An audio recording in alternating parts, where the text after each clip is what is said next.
Fala pessoal, sejam muito bem-vindos a mais uma viagem dos Arquinautas, aquele canal que traz tudo de bacana que tem no mundo da arquitetura, construção, design e urbanismo e também política. Que hoje nós temos aqui um convidado muito especial, o ex-prefeito de Vitória, Luiz Paulo Veloso Lucas, que vai contar pra gente aqui a sua trajetória e nos mostrar aqui algumas histórias muito bacanas e inspiradoras para todos que assistirem. E para ajudar nessa conversa, tenho aqui meu colega arquiteto Eduardo Pasquinelli, que vai me ajudar a conduzir aqui, fazer umas perguntas aqui bem bacanas também, para a gente tornar essa conversa aqui bem dinâmica. Luiz Paulo, primeiro de tudo, muito obrigado pelo convite que você aceitou. Estamos honrados aqui de o receber, né? Você é uma referência aqui para a gente em nosso estado, até no Brasil.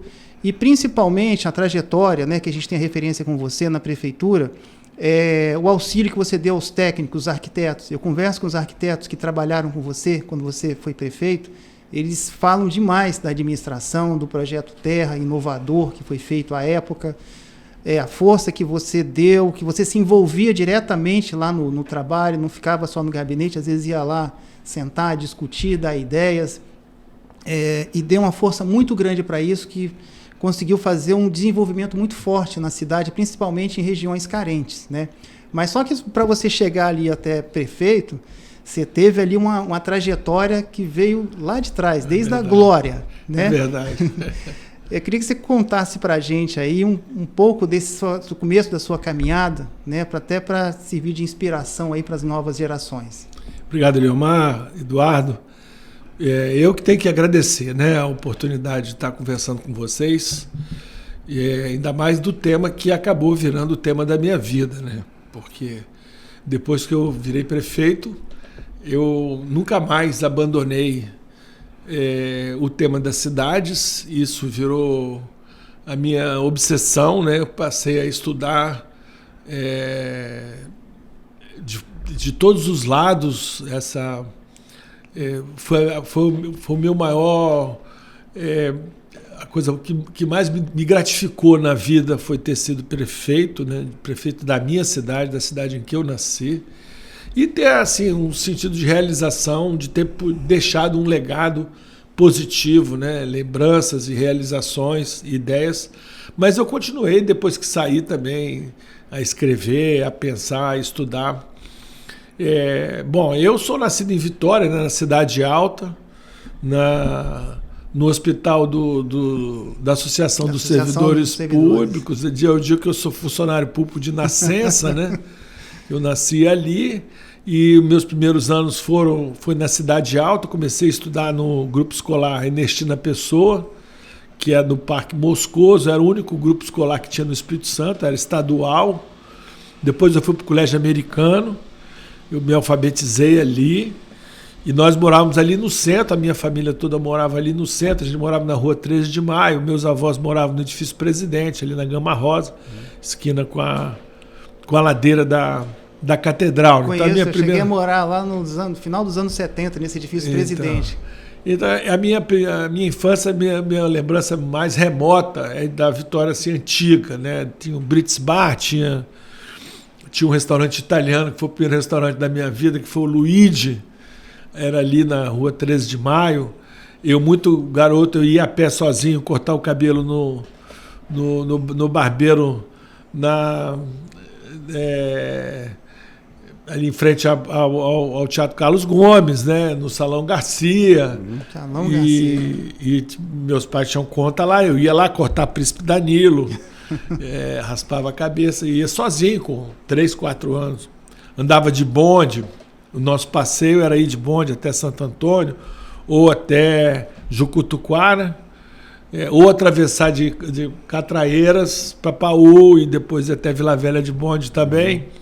Depois nós fomos morar na Glória. Meus pais compraram tinha uma chácara lá no pé do Ponto Final e eles moraram 50 anos lá.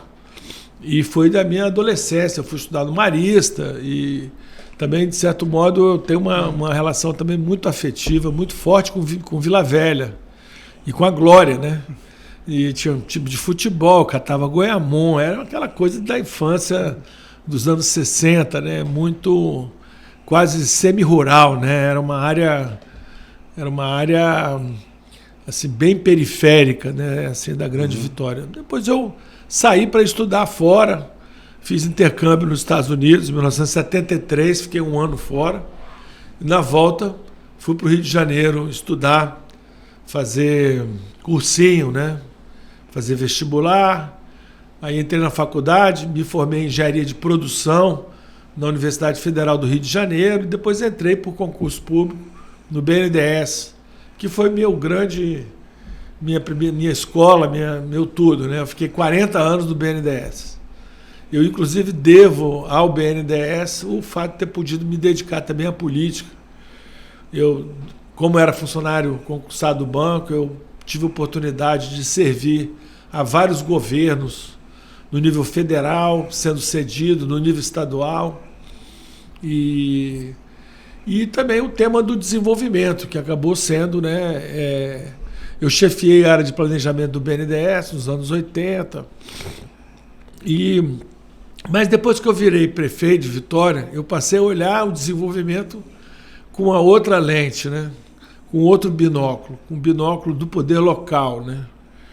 E isso mudou a minha maneira de ver o desenvolvimento, né? Eu sou mais até conhecido como economista, porque eu sou professor de economia, fui professor de economia da PUC do Rio, da FGV, muitos anos, fiz pós-graduação em economia, mas eu passei a compreender o desenvolvimento com o viés territorial, que eu aprendi com os arquitetos, urbanistas, e aprendi na prática, né? Aprendi lidando com os dilemas da vida das cidades, né? Quando eu saí da prefeitura, o governador era Paulo Arthur, e ele me chamou para ir para o governo e falou assim: eu quero fazer um projeto de pesquisa aplicada, que vai se chamar Qualicidades. Eu quero estudar as cidades boas do mundo e por que elas são boas, e por que as nossas não são boas, e por que é tão difícil fazer uma boa cidade no Brasil. Na época da prefeitura, nós fizemos 2 seminários internacionais com esse nome, Qualicidades, trazendo exemplos de fora, trouxemos exemplos da Espanha, trouxemos pensadores, trouxemos exemplos do Brasil também, os bons exemplos, né, do Brasil. E aí nós fizemos uma pesquisa há 2 anos, com a parceria do BNDES e também do governo do Espírito Santo e da UFES, né? A professora Vânia Malheiros, que foi minha secretária de Desenvolvimento Social, também participou. O Antônio Fernando Doria Porto, que era o meu secretário de Planejamento, também umas 20 pessoas, a Lília Mello. Nós acabamos fazendo um relatório de mais de 2.000 páginas desse projeto Qualicidades, que acabou virando um livro, que está à disposição aí nas boas casas da internet. Bacana, que ótimo. Mas foi publicado em 2006, ele tem muita coisa para já ter rodado. Já né? Mereceria uma segunda edição, revista. Agora, ampliada de revista. Essa sua passagem pelo Bandes, esses 40 anos, né, pelo BNDES, né, Eduardo, pelo você ter lidado com vários modelos, né, de financiamento, de cidades, né, indo até lá, eu acho que também foi uma escola muito boa, né, assim, para você ver alguns projetos que poderiam dar certo, outros que nem tanto, ver os custos financeiros, os benefícios, né, eu acho que isso tudo foi talvez te moldando, né, para toda essa fase de estudos. Inclusive alguns desses investimentos foram feitos aqui no estado, né, Eduardo, você estava lembrando alguma coisa, né? Isso ajudou bastante, né? Na verdade, o meu foco de estudo e de trabalho era o desenvolvimento brasileiro, era a economia brasileira. O meu recorte era o desenvolvimento. Desenvolvimento é aumento da renda e aumento da qualidade de vida, dos indicadores de qualidade de vida, de desenvolvimento humano. Então, eu sempre estudei e pensei o desenvolvimento do Brasil. Eu só, de fato, comecei a pensar em cidades, o Brasil tem 5.700 municípios, mas tem 55 mil cidades, né, Eduardo? Sim. Porque ou você acha que Jacareípe é a mesma cidade da Serra, que a Barra do Jucu é a mesma cidade de Vila Velha. Não. O Brasil tem 55 mil cidades. Tem 5.700 municípios.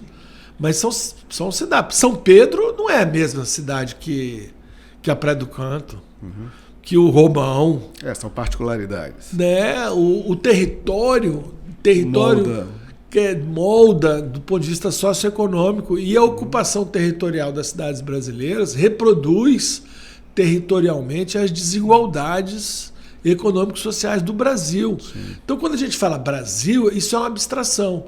O Espírito Santo também é uma abstração. O Espírito Santo são 78 municípios, mas tem 256 distritos.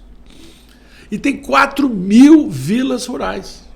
Cada um desses lugarzinhos, ele tem uma particularidade, tem características, tem potenciais, tem ativos culturais, ambientais e problemas. Claro. E restrições, e déficits, principalmente de infraestrutura, de serviços.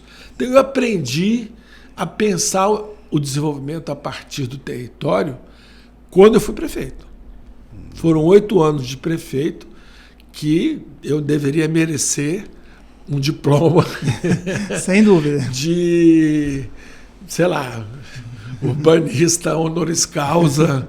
Ainda dá tempo, né? Tá falando. Porque 8 anos de prefeitura lidando com os problemas e as soluções e os avanços e o desafio do desenvolvimento da cidade, para mim. Depois eu fui presidente da Frente Nacional de Prefeitos. Assim, participei de seminários internacionais, vi muita coisa, aprendi muita coisa. Então eu fiquei mordido por esse vírus só depois que eu fui na prefeitura. Antes eu aprendi economia, aprendi um monte de coisa. Mas aí puxando um pouco para a Vitória, né? Vamos, né? Porque assim, a gente vê que, que a sua experiência macro ela é muito intensa, né? Tem muito conteúdo. Mas eu percebi ao longo dos anos que o projeto Terra ele aconteceu e ele mostrou resultados. Então, isso mesmo. Assim, na sua visão hoje, né, o que é o legado do projeto Terra, o que foi, o que é e o que será esse legado para os próximos anos? Olha, isso aí, assim, dava para a gente conversar muito tempo sobre isso. Eu vou dizer para você que, para mim, o projeto Terra, se eu tivesse uma única coisa para realizar na prefeitura, seria o projeto Terra. Nós colocamos o projeto Terra no discurso de campanha. A primeira coisa que eu quero dizer é o seguinte: a qualidade de uma administração começa na campanha. Se você mentir, prometer terreno na lua na campanha, você vai ser... não, estou fazendo isso para ganhar a eleição. Depois eu vou chegar lá, aí eu faço o que tem que fazer.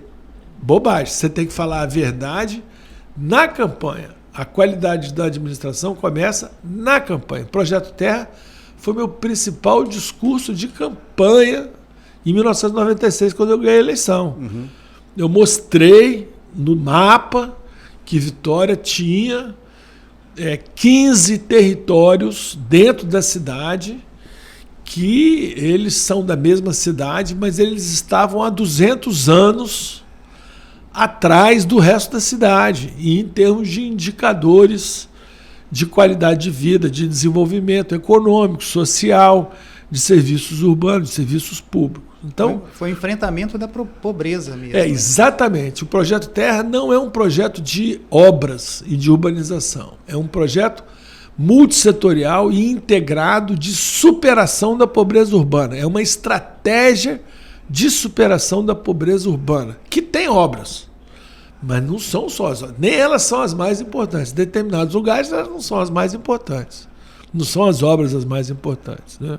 Mais importante é você descobrir a vocação. Olha o que aconteceu com a Ilha das Caieiras. Olha o que aconteceu com Jesus de Nazaré. As obras são importantes? São. Na verdade, a obra da Ilha das Caieiras foi feita agora, na atual administração, mas um projeto de captação de recursos feito quando o Luciano Rezende era prefeito, o dinheiro do BID. Foi uma obra belíssima, está lá. Que bom, que bacana que a prefeitura fez, que houve segmento. Bacana. Mas o importante na Ilha das Caieiras foi despertar naquelas pessoas que eram pescadores muito pobres, Valor, analfabetos, catadores de caranguejo, desfiadeiras de siri, um sentido de que eles eram portadores de uma riqueza cultural e que aquilo tinha valor, que o mercado daria valor a isso e isso permitiria que eles tivessem e alcançassem níveis superiores de renda financeira, de enriquecimento pessoal, de qualidade de vida. Então isso eles, na verdade, eles que fizeram. Então, o meu orgulho que eu tenho não foi eu ter feito, mas eu ter feito eles acreditarem em si próprios, né? Então, portanto, tem uma dimensão política, social, né? Política de empreendedorismo, social, né? claro. Política no sentido nobre da palavra, claro, né? Weberiano, né? No sentido do centrão. Então, o Projeto Terra foi uma estratégia exitosa, então, assim, extraordinária, de enfoque territorial, 15 poligonais, cada uma delas tinha um diagnóstico socioeconômico, com dados e tal, com pesquisa, quer dizer, nós usamos todo o conhecimento científico disponível para fazer, né? E tinha uma estratégia de enfrentamento, cada poligonal tinha uma estratégia diferente da outra.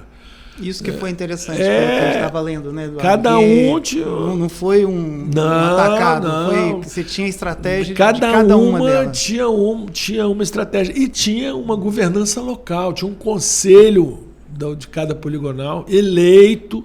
Ninguém pregava um prego dentro da poligonal se não tivesse... Mas essa linha de pensamento, porque isso é uma linha de pensamento, né? Eu penso dessa forma, eu vou conduzir a minha equipe junto com, né, com secretários, enfim. Né, aqueles outros prefeitinhos que você criou também, que é uma coisa muito interessante. Isso veio do BNDES, da tua formação? Misturado, muito misturado. Eu também sempre fiz política, né? Quer dizer, muito embora eu só tenha disputado a eleição 20 anos depois que eu já estava na vida profissional, né? Mas na verdade eu sou um democrata radical, né? Eu acredito que as coisas que são pela via do convencimento são mais estáveis, mais duradouras do que as coisas que têm baixa adesão, né? Você precisa de convencer as pessoas. Como a gente sempre achava que o desenvolvimento não é uma dádiva do poder público, eu não vou lá e dar e levo. Me incomodava muito essa história. Eu levei o desenvolvimento, eu levei o progresso, eu que trouxe o progresso para cá e tal. O progresso e o desenvolvimento tem que ser fruto do trabalho das pessoas. Elas é que têm que se sentir protagonistas principais do seu próprio desenvolvimento. Então, isso é uma abordagem política, né? Isso é uma... até refinada, né? É uma coisa que eu assim, desenvolvi na minha vida toda. O BNDES e tal ajudou, mas não aprendi isso no BNDES, entendeu? É uma convicção política que eu tenho em relação à transformação socioeconômica, tá certo? Eu tenho aversão aos atalhos autoritários, à tirania. Eu entrei na política lutando contra a ditadura militar. Sempre fui contra a luta armada, nunca acreditei nisso. Acreditava na política, na frente ampla. Meus ídolos de juventude era Dr. Ulisses Guimarães, Tancredo Neves, eram os liberais, né? Até conservadores, né, que lutaram e resistiram à tirania, né? E eu acho extraordinário, assim, tristemente extraordinário, que tem pessoas que acham que a tirania, que o regime militar teve algum tipo de... que a gente possa resgatar, enaltecer ou ter saudade daquilo ali, tá certo? Isso realmente eu acho... Eu acredito muito no método democrático, né? No método de envolvimento, de participação. Hoje, modernamente, depois que eu voltei para a universidade, fazer mestrado, aprendi algumas coisas, falar de governança e stakeholders, eu não sabia o que era isso, né? Novos tempos, mas é a mesma coisa. Você vai chamar os stakeholders, são as pessoas que estão envolvidas naquilo ali. Elas têm que... grandes méritos mesmo do Projeto Terra foi justamente esse seu pensamento, né? De envolver a comunidade, envolver os agentes técnicos, né? Que foram lá, a equipe, né? Porque para fazer toda essa pesquisa que você falou, né? E tudo isso aí, você tinha que ter técnicos do teu lado lá para te dar essa segurança. Com certeza. E entender que cada território tinha sua peculiaridade, também seu futuro desenvolvimento, e a parte política também, que você tinha que costurar tudo isso, isso né? mesmo. Dentro do bairro lá mesmo, né? Da poligonal e externamente, né? Claro, tem bairro, por exemplo, por que Ilha das Caieiras e Jesus Nazaré se destacaram? Porque o patrimônio paisagístico deles é completamente ponto fora da curva. Quer dizer, são lugares de turismo. Não precisa ser nenhum expert, nenhuma sumidade para chegar na Ilha das Caieiras, no pôr do sol, e se emocionar e falar, né? Pô, é o mais lindo do mundo. Lá tem o Mochoara, do outro lado tem o Mestre Álvaro, o Manguezal ali na frente. Sim. E tal, tem um cenário já... Aquele céu rosa e azul. Então é uma coisa assim, mas aí mangue, esgoto a céu aberto, palafita e tal. Peraí, se isso aqui for urbanizado, por que as desfiadeiras não podem elas próprias terem restaurantes? Tem que vender o siri desfiado para os restaurantes da Praia do Canto. Por que o pessoal da Praia do Canto não vem de barco para cá, não vem consumir aqui? Por que não traz para cá cultura náutica? Sim. Né? Então isso tudo foram coisas que foram feitas e que foram transformando, permitindo que eles transformassem o seu território. Né? A prefeitura foi um facilitador, um provocador, né, nisso aí e tal. Então, eu tenho um orgulho muito grande desse projeto que, graças a Deus... Esse fomento mesmo, né, disso vir, né? A gente nós estamos falando de umas coisas que aconteceram. E isso hoje, como é que você vê essas potencialidades de Vitória hoje e daqui para frente? Como é que você... Olha, eu acho que esse legado e essa metodologia é válida ainda. Tem muita coisa para fazer. Nós ainda temos bairros com déficit de infraestrutura muito grande, desigualdades socioeconômicas ainda muito grandes, muito embora a gente tenha avançado muito nos últimos tempos, tá certo? Eu acho que o desafio do centro da cidade, eu acho que hoje é o maior desafio urbano da cidade, porque eu acho que isso eu até mostrava aqui para o Eduardo no início um artigo do Vicente Loureiro, que é um arquiteto urbanista carioca, que é doutorando na Universidade de Lisboa e escreve sempre sobre isso, e mostrando que isso é uma coisa que acontece no mundo todo e tal. E eu acho, recentemente até andou saindo aí na internet notícias de jornal eletrônico, que se estava pensando em trazer o modelo das operações urbanas consorciadas para Vitória, né? Que é o modelo que foi utilizado em São Paulo. Tem mais de 50 operações dessas feitas, né? E um dos melhores projetos do mundo de revitalização urbana aconteceu no Rio de Janeiro, com Porto Maravilha, né? Também feito dentro desse modelo. Para poder explicar assim para o leigo, eu lembro da inauguração da terceira ponte, em 1991. Nos 10 anos que se seguiram a inauguração da terceira ponte, as edificações em Vila Velha, em metros quadrados, foram mais do que o dobro do resto do Espírito Santo, todo somado. Foi impressionante. Se você somar tudo que foi edificado em Vitória, Cariacica, Serra, Colatina, Cachoeira, o Espírito Santo inteiro, em Vila Velha, por causa da terceira ponte, E na faixa da Praia da Costa. se edificou nesses 10 anos subsequentes mais do dobro do que o resto do Espírito Santo inteiro. O que significa isso?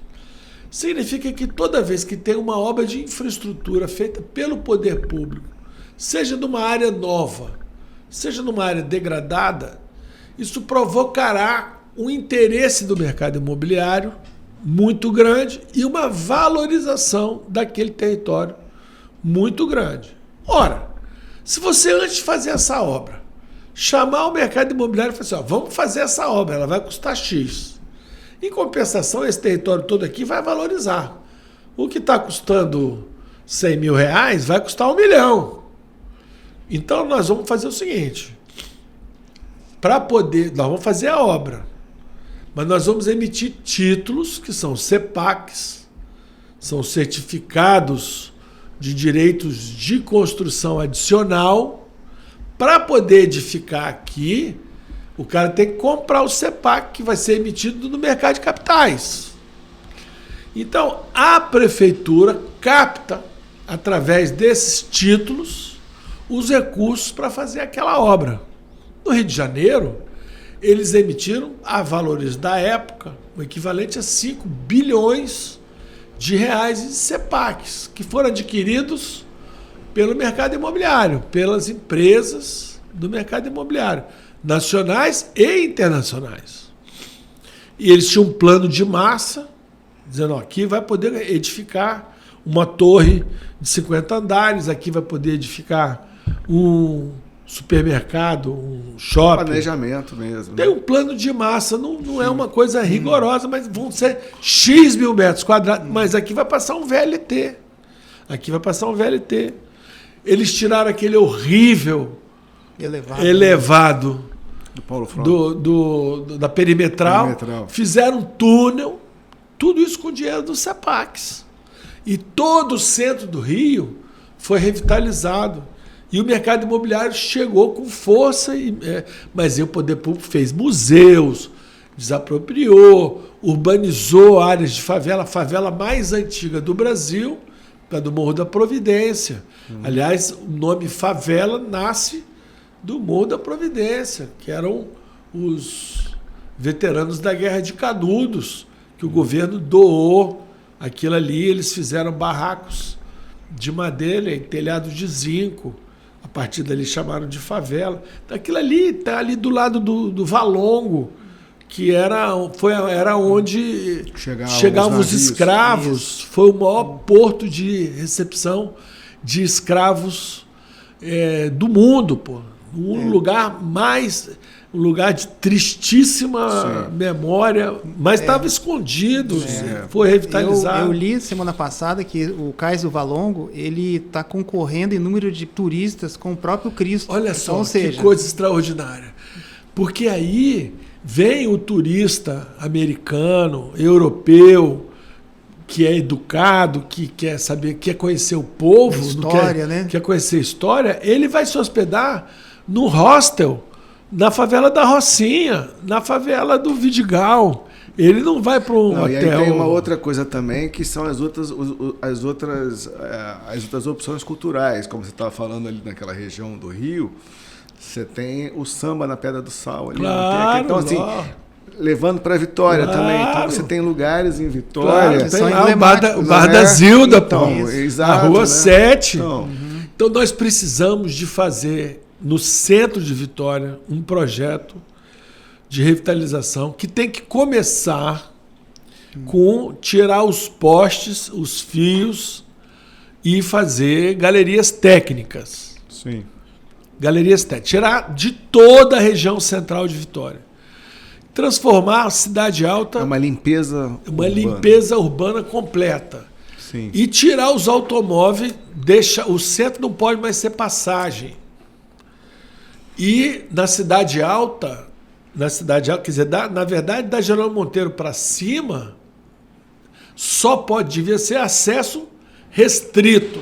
Só pode entrar quem mora ali ou quem tem comércio ali e tem onde parar. Todas as cidades antigas são assim no mundo. E tem que fazer estacionamentos. Sim. Tem que fazer estacionamentos ali na Getúlio Vargas, onde a gente tinha um projeto de fazer um shopping ali na antiga Mesbla. Era fazer um estacionamento ali para 2.000 veículos. Quem ia para o centro botava o carro ali. Aí saía um veículo, um veículo elétrico, até gratuito, circulando o centro. Um circular, né? Entendeu? Olha, da Getúlio Vargas até o mercado da Vila Rubim são 4 quilômetros, pô. Quer dizer, na verdade, da Praia do Canto, né, do Yacht Club, da pracinha do Yacht Club até a Vila Rubim, são 7 quilômetros, 6,5 quilômetros. É um lugar para ir a pé e de bicicleta. Já melhorou bastante. Teve investimento em ciclovia, teve nos últimos anos uma coisa que eu batalhei, não consegui fazer, os que vieram depois de mim conseguiram, que foi o estacionamento pago. Ainda está muito barato, mas isso é fundamental, tá certo? Para você ter o rodízio. Para você, a via pública tem que ser preferencialmente para as pessoas, para as bicicletas. A via pública hoje é 2/3 dos automóveis. Né? Mas também morar no centro, eu estou falando do centro de Vitória, né? Morar no centro, as pessoas também precisam de ter a garantia de aquisição do imóvel, né? Da compra do imóvel. E eu vi uma vez uma fala sua explicando que a prefeitura ela poderia viabilizar essa escritura, no caso. Olha, eu acho que a propriedade não é o essencial. Não é o essencial. Os lugares do mundo que eu conheço que tem melhor política de habitação de interesse social e de revitalização de áreas urbanas, a propriedade não é da pessoa. Né? Em Barcelona, por exemplo, eles fizeram quando eles fizeram a revitalização do centro para as Olimpíadas de 92, né? Foi uma revolução, também um case mundial, né? Região metropolitana de Barcelona, são 15 municípios, eles fizeram a Barceloneta, a área de orla, toda o waterfront deles, foi todo. E tinha o bairro Gótico. O bairro Gótico era um bairro de edificações do século XI e que estava totalmente ocupado por população de rua, por gente que ocupava os imóveis. Era um território imenso. O bairro Gótico é metade do centro de Vitória. E ficou durante, sei lá, décadas, totalmente abandonado. Né? E a Prefeitura de Barcelona pegou os imóveis, né? Comprou os imóveis, urbanizou, tirou fio, enterrou, fez retrofit. Virou atração turística. E alugou, vai alugar um lugar hoje. Depois eles começaram a vender.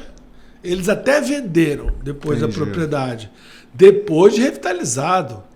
Depois de ressignificado, né? Sim. Aí venderam o bairro Gótico. Hoje no bairro Gótico é um luxo. Não pode entrar carro, aquelas... Então o que a gente está falando aqui é que ressignificar o centro de Vitória é um dos cernes da questão. Na minha opinião, é o número 1. Número 1. Eu diria assim, número 2 é a orla, os waterfronts. Né? A atual administração fez lá uma obra boa em São Pedro, com os recursos do BID, que foi da época do Luciano, que o Luciano captou. Tem um projeto, ainda tem o mesmo projeto para fazer. Isso foi um concurso do Instituto de Arquitetos. Eu sei. Junto com a Prefeitura de Vitória. Eu sei, acompanhei. Mas, teve intensa participação da comunidade. Claro, Teve um projeto, tudo de certa maneira, continuando a estratégia do Projeto Terra, né? Claro. Aí lá em Mangue Seco, Andorinhas, também tem um projeto semelhante, também, uma orla nova para frente, atracadouro, para poder desenvolver, inclusive, essa vocação turística, né? A gente usa muito pouco a Baía de Vitória, né? Pelo potencial que ela tem. É uma brincadeira, é o ativo mais desperdiçado que a gente tem, né? É claro que o Patrimônio da União atrapalha bastante. Eu estou vendo aí todo dia, agora piorou. Acho que no governo, desculpe aqui, eu vou falar um negócio de política, nos governos do PT piora o negócio de patrimônio da União. Quando eu fui prefeito em 2003, eu me lembro até hoje o dia que eu recebi a notificação de uma multa por não pagar aforamento pela Praça 8. Meu A Deus. Praça 8 foi aterrada no início do século XX. Aterrada pelo governo do Estado. Só que, pela regra, todos os acrescidos pertencem a um patrimônio da União e ela cobra isso como se fosse um latifundiário. Por que isso nunca caiu até hoje, assim? Você consegue, na tua experiência política... Eu escrevi até um artigo recente sobre isso. Eu acho isso uma excrescência. Sim. Eu acho que a gente devia entrar... A gente que eu falo é todo mundo, sim, a prefeitura, OAB, a organização dos arquitetos, dos engenheiros, todo mundo. O Pacto Federativo brasileiro, no que diz respeito à autoridade fundiária urbana, está obsoleto. Esse pacto é um pacto do tempo do Império. Nossa.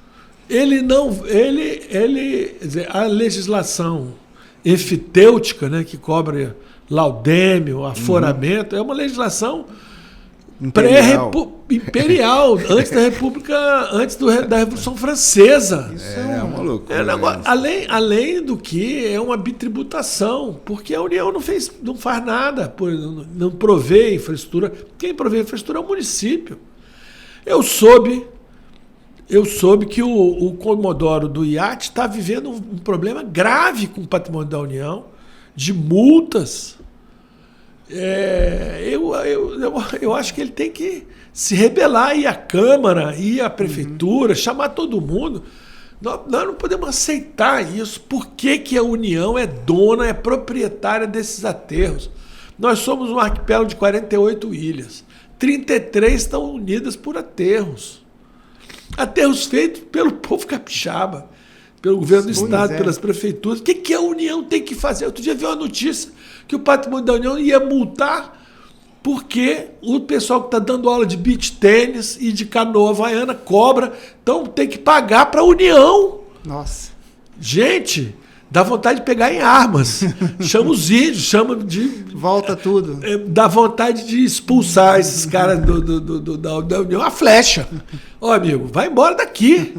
Você não tem nada a ver com isso aqui, não. Mas isso que você está falando, eu penso que é um movimento aí que já passou da hora de acontecer, né? Olha, eu acho... Uma bandeira muito eu importante. Acho que se eu tivesse...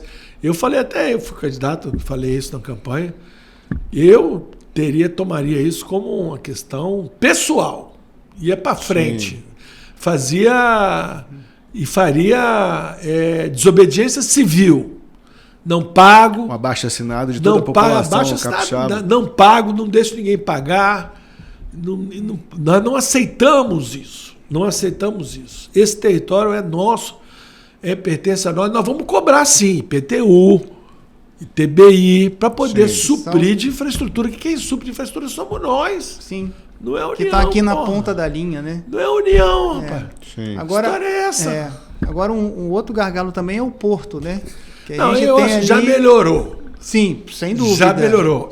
Acho que Mas é um tesouro que está ali numa ponta. Mas é o único aproveitamento, Eliomar, econômico da Bahia, é o porto. Olha o que a gente podia ter de aproveitamento econômico, preservando, tá? Sim. Preservando. Olha a Ilha das Cobras.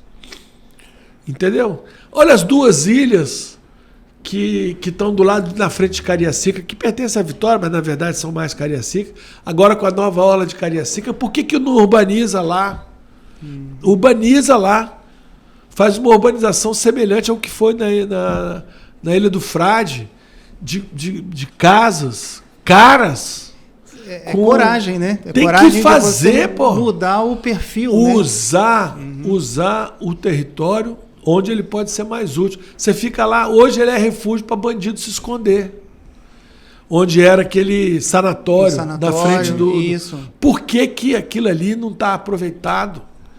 Tem uma visão de alguns supostos tidos, que se dizem ambientalistas, na minha opinião, não são, que confundem abandonar com preservar. Abandonar não é preservar. Abandonar não é preservar. Se você não aproveita de maneira inteligente e sustentável, você está abandonando aquilo ali para o aproveitamento predatório. Sim. Como é hoje, O Parque da Fonte Grande. O plano de manejo do Parque da Fonte Grande foi feito na época de Vitor Buarque prefeito, cara. Foi feito pela CPMAR. Tem tirolesa, trilha, tem pousada, tem restaurante, tem quiosque, tem negócio de aluguel de bicicleta, de charretinha. Para você ocupar aquilo todo, o Parque da Fonte Grande pega desde lá de Conquista, em São Pedro, o centro de Vitória, Piedade. Isso tudo tem que ter uma entrada na Fonte Grande, pelo centro de Vitória. Com você oxigena, então você só vê eu falar nos morros de Vitória na página policial, porque bandido tem medo. Eu não vou na Fonte Grande porque eu tenho medo. Então, o papel do poder público e do desenvolvimento é dar uma ocupação saudável ao território, preservando, mas sem ocupação não tem desenvolvimento. Eu aprendi isso com a Jane Jacobs. Aí, tá que vendo? era... Eu aprendi isso com o Paulo Mendes da Rocha. E eu aprendi com a Jane Jacobs. A nossa... Ela falava que ela era jornalista, né? Ela era jornalista, né? E escreveu os livros extraordinários, né? Grande influenciadora, né? Justamente nessa questão, né? Morte e a Vida das grandes cidades. Isso. Ela era a arquiteta das calçadas, da vida das calçadas. Isso está falando há uns 50 anos atrás. Esse livro dela é de 61. Exato, mais até. É de então, 61, assim, naquela época ela já detectava essa questão da morte das cidades, né? Então, e que a cidade é um ser vivo, né? Sim, um organismo vivo. Ela é um organismo vivo. As pessoas circulam e elas são como Aí você as tá células, falando, né? Você está falando uma coisa que me remete a outra situação, que é a região metropolitana de Vitória, né? Olha, eu estudei muito isso aí agora no meu mestrado, que eu fiz na UFES, sobre desenvolvimento sustentável. Meu tema era exatamente governança metropolitana. Meu orientador, Gilton Ferreira, um pesquisador experiente na área, né? Já foi secretário de Desenvolvimento Urbano de Aracruz e tal. Uma pessoa que tem uma visão muito... o objeto de pesquisa dele é muito história urbana, né? Ele é muito multidisciplinar e eu gostei muito de trabalhar com ele. Nós até estamos fazendo um projeto, estamos propondo ao governo do estado um projeto de extensão sobre região metropolitana. Na minha pesquisa, nós fizemos um estudo, né, de literatura e de casos também. E eu cheguei a uma conclusão, assim, muito pessoal, sabe, Eduardo e Eliomar, que o modelo de governança do Estatuto da Metrópole, ele não é um bom modelo. O Estatuto da Metrópole é de janeiro de 2015 e ele propôs a ideia do PDUI, né, e a criação de uma autarquia da região metropolitana e tal, e tal, e tal. Eu acho que esse caminho não é o melhor caminho, porque a verdade é que as chamadas políticas de interesse comum, as chamadas FIPICs, as funções públicas de interesse comum, elas hoje são administradas basicamente pelo Estado, pelo governo estadual. E ele faz relações bilaterais com os municípios. Né? Por exemplo, O governo do estado atual, do Renato Casagrande, fez muitas obras de interesse metropolitano em Vila Velha, em Cariacica, na Serra e até em Vitória, como foi, por exemplo, a Terceira Ponte, como foi o Portal do Príncipe e tal. Mas não... E uma coisa que a gente já chamou há muito tempo, que foi a retomada do aquaviário também. Do aquaviário. Né? Do sistema. Eu acho que a CETUB deveria ser a nossa primeira empresa metropolitana. Ela não deveria mais ser uma empresa estadual. Ela deveria ser uma empresa metropolitana, inclusive aberta ao capital privado. Tá certo? Porque a gente precisa... o nosso Transcol é bom, a gente somos dos melhores do Brasil, avançamos muito, o aquaviário veio aí, mas tem muito mais para fazer. E é necessário. E o subsídio via só o Tesouro, eu sou a favor de pegar o dinheiro dos estacionamentos de automóvel e botar para subsidiar a tarifa de ônibus. Se não tivesse acabado com o pedágio da ponte, eu era a favor de pegar o pedágio da ponte e botar para subsidiar a tarifa de ônibus. Não sei se algum dia nós vamos estar discutindo pedágio urbano, como tem cidades do mundo. Milão tem pedágio urbano, Londres tem pedágio urbano. Eles chegaram nesse entendeu? Mas pedágio urbano. Você tirar o carro de casa, vai ter que pagar, porque... Então, eu acho que tem coisa para fazer na região metropolitana, de governança metropolitana, governança das funções públicas de interesse comum.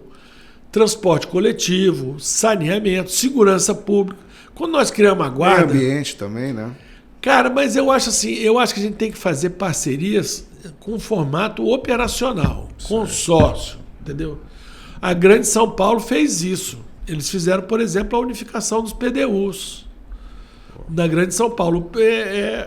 Aliás, o presidente do Sinduscom aqui, o Douglas Vaz, falou isso na posse dele. Sim. E eu até postei um elogio a ele, dizer que ele tem toda a razão. Nós precisamos ter um PDU único na Grande Vitória. Temos que simplificar, né? Simplificar e um plano diretor que não seja contra o desenvolvimento. E importante, Luiz. Que seja a favor do desenvolvimento. E que não se conforme em planejar o passado, né, Eduardo?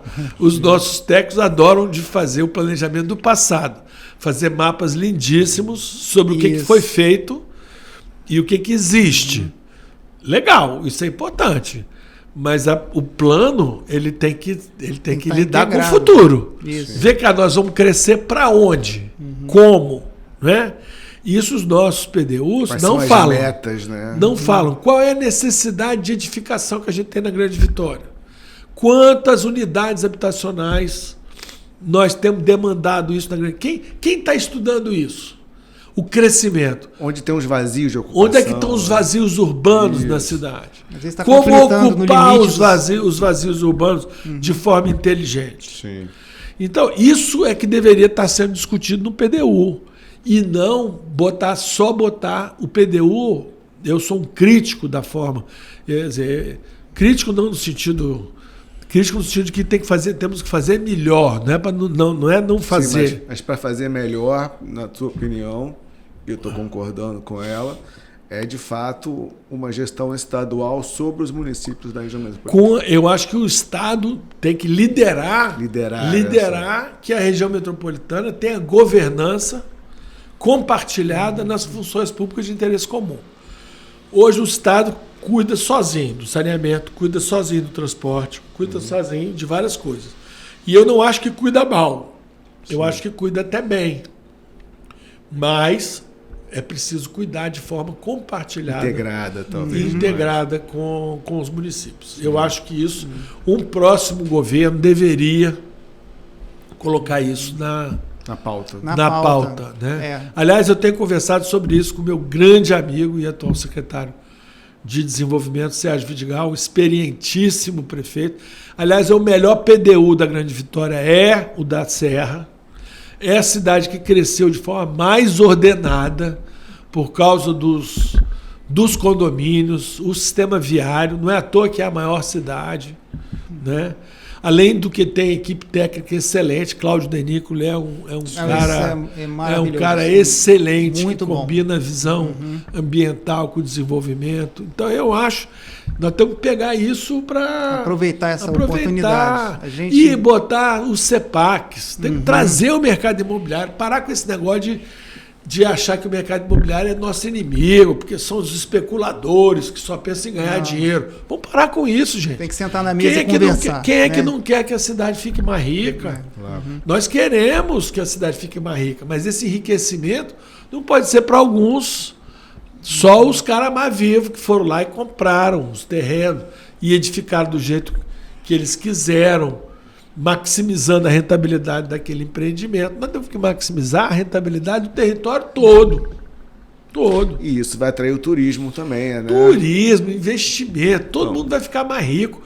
Você já pensou a Grande São Pedro? Como a Grande São Pedro tem um potencial imobiliário extraordinário. Tem que fazer um novo sistema viário na Grande São Pedro. Um novo sistema viário. A Serafim-Deirense está completamente saturada. Desde décadas já, né? Eu adorei saber que estão fazendo, vai ter um bairro novo ali na Pedreira Rio Doce. Sim. Aliás, eu até sugeri o nome de um bairro novo que se chamasse Prefeito Crisógono Teixeira da Cruz. Foi uma sugestão que eu dei no artigo que eu escrevi aí. Mas são mais 20 mil pessoas na região da Grande São Pedro. Tem que ter um novo sistema viário, cara. Sem dúvida. Eu acho que a chamada Ilha do Crisógono, que fica na frente de Nova Palestina, é uma ilha que chamava Ilha do Crisógono, porque era do Crisógono e do Grupo AIS, que foi considerada área de preservação ambiental. É bobagem, tem que ser urbanizada. Tem que fazer edificações, casas, residências, comércio, shopping. São Pedro não tem um shopping, não tem um supermercado grande. E também recuperar outras áreas que estão degradadas. Lá dentro, também, né? Essa ausência, às vezes, do investimento desse faz com que eles se desloquem para o outro lado do morro. E aí a Serafim-Deirense não aguenta. Não aguenta. Se você tiver isso ali dentro, você pode fixar uma grande parte. Onde é que gera emprego? Setor de serviços. Sim. O que gera mais emprego do que um shopping? Não tem. Entendeu? Um shopping em volta do shopping. Aí vai ter escritórios, serviços. Aí tem que fazer um novo viário. Entendeu? Serafim-Deirense fica via única para um lado. Novas respostas, né? Novas respostas, né? Lógico, tem que ter um master plan. Claro. Vai deixar o mercado verticalizar São Pedro a Bangu? Não pode. Ou vamos fazer isso de forma planejada? E vendendo CEPAC. Aqui vai ter uma torre, aqui vai ter uma torre, aqui vai ter um supermercado, aqui vai ter um shopping, aqui vai ter não sei o quê. Então, o PDU tem que aprovar esse... o que nós estamos conversando, que eu estou visualizando, ele é uma ajuda aí também, né? É que o que você entende é que tem que ser feito um estudo, né, capitaneado pelo governo do estado, num plano de massa da região metropolitana, de desenvolvimento. Exatamente, junto com as prefeituras. Claro, com certeza. Governo do estado, prefeituras, técnico da prefeitura e o mercado imobiliário. E a academia, os professores. Vamos sentar todo mundo, vamos ver para onde a gente vai crescer. Olha só, fizemos o contorno do Mestre Álvaro. Olha que área nova de expansão. Já passou por lá? Você já viu que era uma área rural? E ali vai ser ocupado como? Vai ser só o mercado? O cara vai lá e compra e inventa de fazer. Bota um galpão. Bota um galpão, o outro bota um condomínio. Eu acho que é onde o planejamento urbano precisa ser inteligente e se articular com o mercado imobiliário para fazer. E onde que precisa mais? Olha as duas BRs. As duas estão sendo municipalizadas. A BR-101 Cariacica, Euclério, inteligentemente, no início do mandato, já falou, não, isso aqui vai ser a avenida central da Nova Cariacica.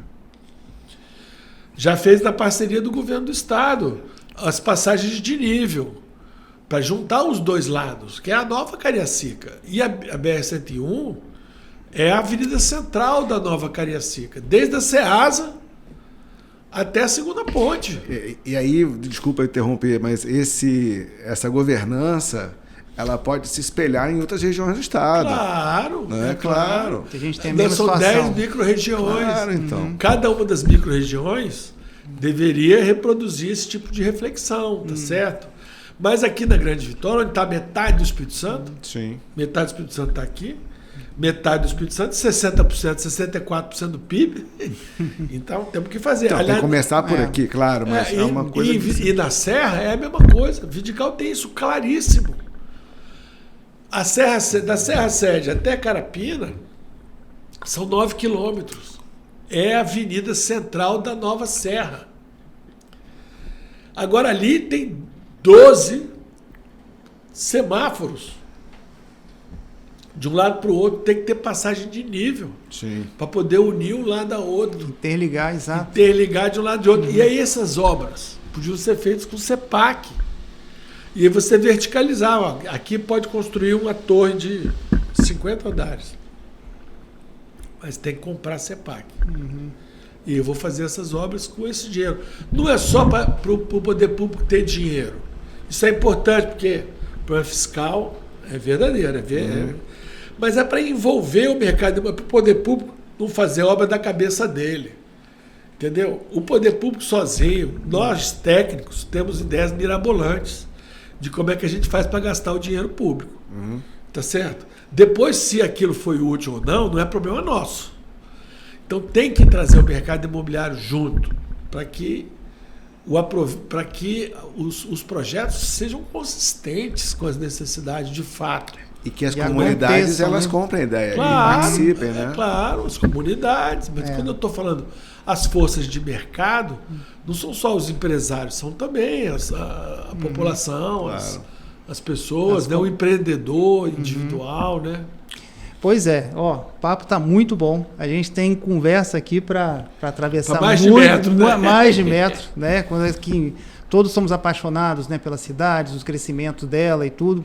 Você tocou num ponto importante na questão do PDU, né, PDM, ser comum para cidades. A gente tem também uma luta que a gente já tem um tempo, que é o Código de Obras também, né? A gente tem o meio unificado, que a gente conversou Vidigal já está estudando isso, exato. Inclusive. A gente teve conversas com a Prefeitura da Serra, nós como ASBEA, né, que é a Associação dos Escritórios de Arquitetura, a gente conversou com a Prefeitura de Serra, conversou com outras pessoas, outras entidades também, para justamente a gente poder fortalecer isso, que é um primeiro passo, né? Você ter isso aí organizado. O próprio Douglas Vaz, a gente teve a oportunidade de conversar com ele, e a gente tem essa luta. E você é um grande capitão desse time aí, para ajudar a gente a conseguir isso daí. Agradeço demais você, Luiz Paulo, por ter aceitado esse convite aqui, de bater esse papo aqui com a gente. Que bom. E deu para ver que a gente vai precisar, né, Eduardo, de fazer mais algumas versões, né? Que bom. Porque tem muito assunto aí, a gente... E não acaba nunca, né?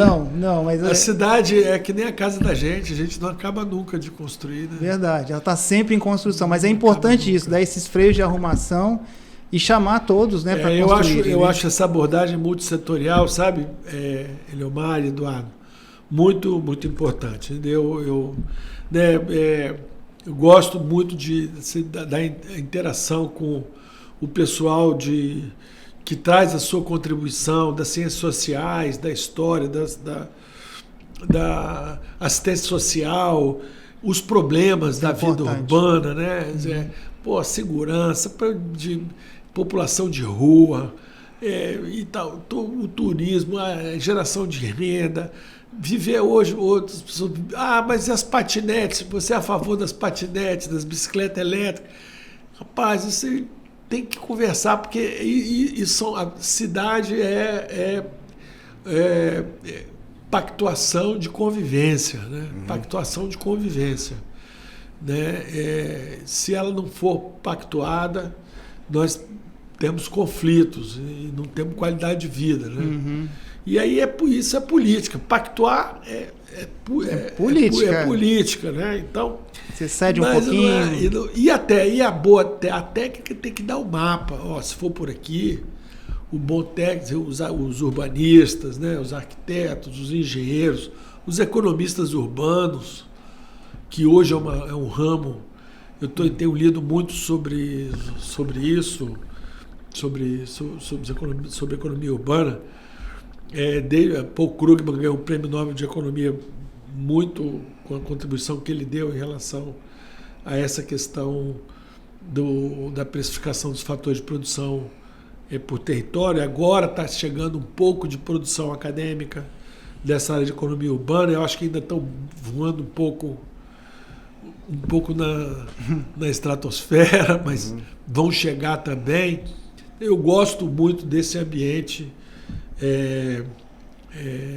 multissetorial, né? Isso é importante, cada um colabora um pouco. E o que é mais importante de tudo é a realidade, né? Porque, como diria, não é muito